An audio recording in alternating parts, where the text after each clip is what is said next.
সন্তান ঘুমায় আছে, নামাজ পড়ে না, ঘুমাক না। সারা রাত জেগে রয়েছে আমার ছেলেটা, একটু ঘুমাইতে দাও।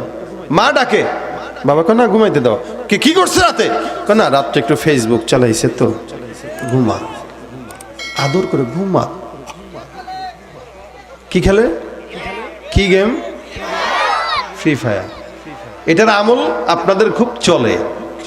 আমি আমার অফিসে একদিন গেছি, আমি যেহেতু বললেন আপনারা খেলেন, আমার অফিসে এক ছেলে হেডফোন কানে লাগা সে কথা বলতেছে কার সাথে আমি বুঝি নাই, সাইডে বসা। কি কথা?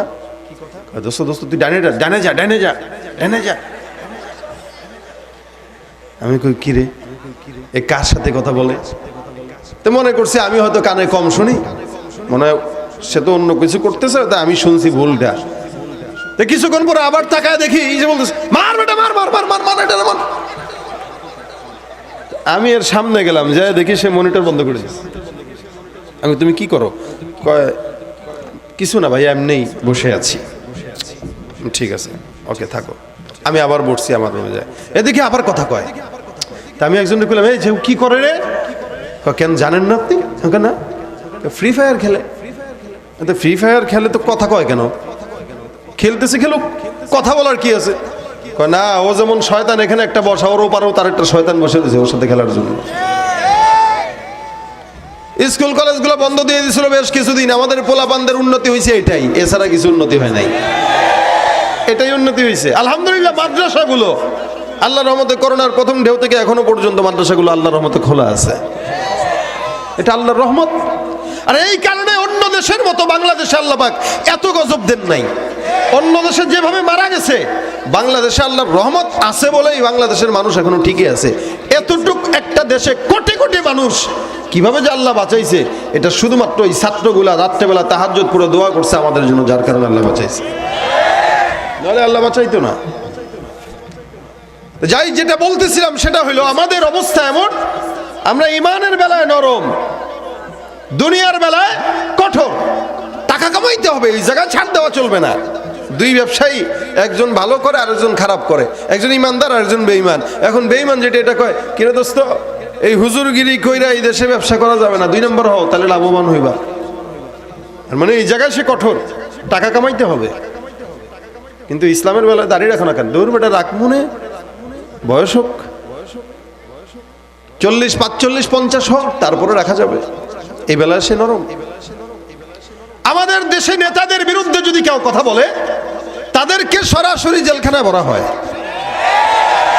ইসলামের বিরুদ্ধে কেউ বললে তার ব্যাপারে কোনো মানুষকে দেখি না কথা বলার জন্য। ইসলামের বিরুদ্ধে যখন কেউ আওয়াজ তুলে, আর ওই সময় প্রতিবাদ করেন বলা শুধুমাত্র টুপিওয়ালাদেরকে পাওয়া যায়, অন্য কাউকে পাওয়া যায় না। অথচ উচিত ছিল আওয়ামী লীগ করুক, বিএনপি করুক, জাতীয় পার্টি করুক, অন্য কোনো দল করুক, ইসলামের বিরুদ্ধে যে কেউ বলবে সমস্ত দলের লোকেরা একসঙ্গে হয়ে বাতিলদের মোকাবেলা করেছিল। ইমানের দায়িত্ব ঠিক কিনা ধরে বলে?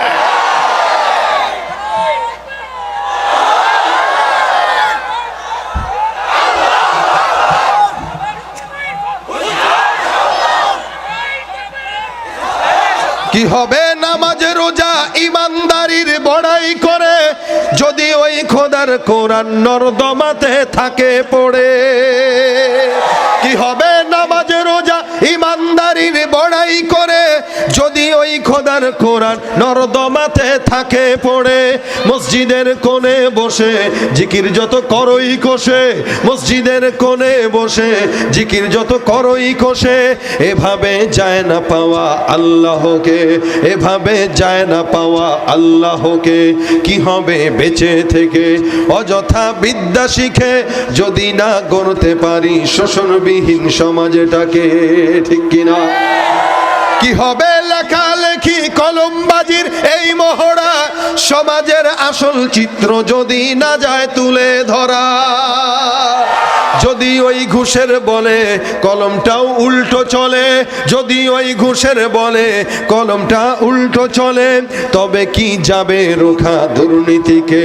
কি হবে বেঁচে থেকে অযথা বিদ্যা শিখে, যদি না গড়তে পারি শোষণবিহীন সমাজটাকে?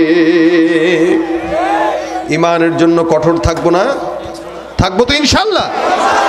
ইমানের জন্য, ইসলামের ব্যাপারে আমরা থাকবো কঠোর। কেউ ইসলামকে আঘাত দিবে, নরম হয়ে যাওয়া, এটা মুসলমানের আলামত না, এটা মুনাফিকের আলামত। এই জন্য সাহাবা আজমাইনদের যে গুণ, আমাদেরও সেই গুণ আমাদের হৃদয়ে ঢুকানো, এটা ইমানের কর্তব্য, এটা মুসলমানের দায়িত্ব।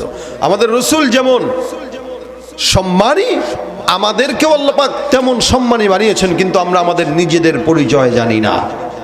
আমরা যদি নিজেদের পরিচয় বুঝতাম, আমাদের অবস্থা এমন হতো না এবং আমাদের ইমানের অবস্থাও এত দুর্বল হতো না।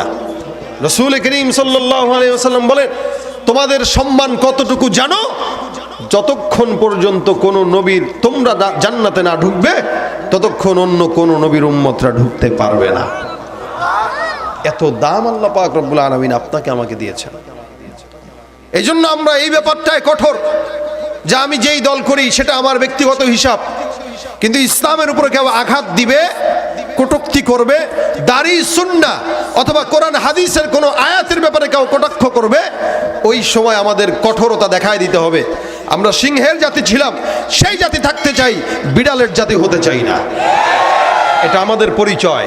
আমরা সেই জাতি যারা 313 জন 1000-কে একদম কুপকাত করে শিক্ষা দিয়ে ছেড়েছে।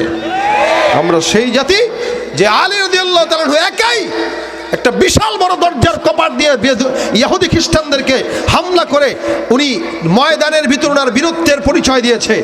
আমরা সেই বীরের জাতি, সেই বীরের জাতি আমরা এখন আমাদের নিজেদের দোষে অসহায় হয়ে আছি। এই জন্য আমাদেরকে দুই একটা নাস্তিকরাও খোঁচা দেওয়ার দুঃসাহস দেখায়, কিন্তু পিঠ যখন দেয়ালে ঠেকে যায় তখন নিজেদের পরিচয় মানুষের সামনে তুলে ধরাটাও একটা দায়িত্ব। আমরা কি? এটা আমাদের পরিচয়, আমরা মুসলমান, আমরা এই পরিচয় দিয়ে গর্ববোধ করি। সুতরাং কেউ যদি আমাদেরকে দুর্বল মনে করে, আমাদের দুর্বলতার সুযোগ নিতে চায়, তখন আমরাও আমাদের হুঙ্কার দেখাইতে পারি না। আল্লাযীনা মাআহু আশিদ্দাউ আলাল কুফফার, এই ব্যাপারে থাকবে কঠোর। সাহাবা একরাম যেমন কঠোর, আমরাও থাকবো কঠোর। তাহলে তাদের মতো ইমানদার আমাদেরকেও বলা যাবে। তারা রসুলকে দেখে ইমানদার, আর আমরা রসুল করিম সাল্লাল্লাহু আলাইহি ওয়াসাল্লামকে না দেখে ইমানদার। যার কারণে রসুল স্বয়ং নিজে আমাদেরকে বন্ধু বলে পরিচয় দিয়েছেন। আমরা কি রসুলের বন্ধু? আল্লাহ রসুল সাল্লাল্লাহু আলাইহি ওয়াসাল্লাম দামি হওয়ার কারণে আল্লাহ পাক রব্বুল আলামিন ইমানদারদেরকে দাম বানিয়েছেন। রাসূল করিম সাল্লাল্লাহু আলাইহি ওয়াসাল্লামের দামের কারণে আল্লাহ পাক রব্বুল আলামিন আমাদেরকেও দামি বানিয়েছেন। দুনিয়ার জমিনে এমন দামি উম্মত দুনিয়ার জিন্দেগিতে আর আসে নাই। আল্লাহ পাক রব্বুল আলামিনের হাবিব সাল্লাল্লাহু আলাইহি ওয়াসাল্লামকে যেমন দামি বানিয়েছেন, অন্য কোন নবীকে আল্লাহ পাক এত দামি বানান নাই। যার কারণে রাসূলও দামি, যার কারণে রাসূলের উম্মতদেরকেও আল্লাহ পাক রব্বুল আলামিন দামি বানিয়ে দিয়েছেন। রাসূলের সঙ্গে যারা মিশছেন তারাও দামি হয়ে গেছেন। মক্কার তো দাম আল্লাহ পাক রব্বুল আলামিন রাসূল করিম সাল্লাল্লাহু আলাইহি ওয়াসাল্লামের কারণে বাড়িয়ে দিয়েছেন। মদিনার দাম আল্লাহ পাক রব্বুল আলামিন রাসূলের কারণে দাম বানিয়েছেন। মদিনা কে চিনতো, কে মদিনায় যাইতো, কিন্তু রাসূল করিম সাল্লাল্লাহু আলাইহি ওয়াসাল্লামের কবর মোবারক ওই জায়গায় থাকার কারণে, রওজা মোবারক ওই জায়গায় থাকার কারণে গোটা মদিনা শহরের দাম আল্লাহ পাক রব্বুল আলামিন বাড়িয়েছেন। যার কারণে লক্ষ লক্ষ টাকা খরচ করে সারা বিশ্ব থেকে মুসলমানরা মদিনায় যাওয়ার কারণ শুধু একমাত্র মুহাম্মদুর রাসূলুল্লাহ। এ ভাইরা আমার, খুব বুঝবেন দিল দিয়ে, আল্লাহ পাক রব্বুল আলামিন আমাদেরকে সেই নবীর উম্মত বানিয়েছেন। আমরা শেষ নবীর উম্মত। আল্লাহ পাক রব্বুল আলামিন আমাদের ভিতরে ঈমানের হুঙ্কার দিয়েছেন। আল্লাহ পাক আমাদেরকে ঈমান দিয়েছেন। রাসূল করিম সাল্লাল্লাহু আলাইহি ওয়াসাল্লাম বলেন, ঈমান যদি কারো দিলের ভিতরে না থাকে তার কোনো দাম নাই। আল্লাহ রাসূল বলেন, আলা ইন্না ফিল জাসাদি লামুদগাতান ইযা সালাহাত সালাহাল জাসাদু কুল্লুহু ওয়া ইযা ফাসাদাত ফাসাদাল জাসাদু কুল্লুহু আলা ওয়াহিয়াল কলব। প্রত্যেকটা মুসলমানের অন্তর আছে, এটার ভিতরেই থাকে ঈমান। হালাওয়াতে ঈমানটা বান্দা অন্তর থেকে পায়। হে মুসলমান ভাইরা আমার, আল্লাহ পাক রব্বুল আলামিন বান্দাকে ঈমানের হালাওয়াত দান করলেন। এটা বান্দার কলবের ভিতরে থাকে ঈমান। রাসূল করিম সাল্লাল্লাহু আলাইহি ওয়াসাল্লাম বলেন, ঈমানটা মাঝে মাঝে বাড়ে আর কমে। আল ঈমান হুয়া ইয়াজিদু ওয়া ইয়ানকুসু কখনো কখনো মুমিনের ঈমান বেড়ে যায়, কখনো কখনো আবার কমে যায়। এটার ব্যাখ্যা হলো ঈমানটা বাড়ে আবার কমে কেমনে? আল্লাহ রাসূল সাল্লাল্লাহু আলাইহি ওয়াসাল্লাম যেই কথা বললেন এটা কেমনে হইল? এ মুসলমান, যখন কোনো মানুষে লাইট জ্বালায়, লাইটের ভিতরে যদি ভোল্টেজ বেশি থাকে তাহলে লাইটের আলো বেশি পাওয়া যায়। কখনো কখনো ভোল্টেজ কম থাকার কারণে আলোটা আবার নিভু নিভু হয়ে যায়। মানুষের ভিতরে যখন ঈমানের জজবা থাকে তখন তার ঈমানটা ইয়াজিদ হয়ে যায়। আর যখন আস্তে আস্তে গুনাহ করার কারণে বান্দার অন্তরটা খারাপ হয়ে যায়, অন্তর খারাপ হওয়ার পাশাপাশি বান্দার ঈমানের নূর আল্লাহ পাক রব্বুল আলামিন কমায় দেন। বান্দা যখন গুনাহ করে তখন আল্লাহ পাক ঈমানটাকে বান্দার দেহ থেকে আলাদা করে দেয় ওই গুনাহ অবস্থায়। কারণ মুমিন কোনোদিন তার দিলের ভিতরে ঈমান থাকা অবস্থায় গুনাহ করতে পারে না।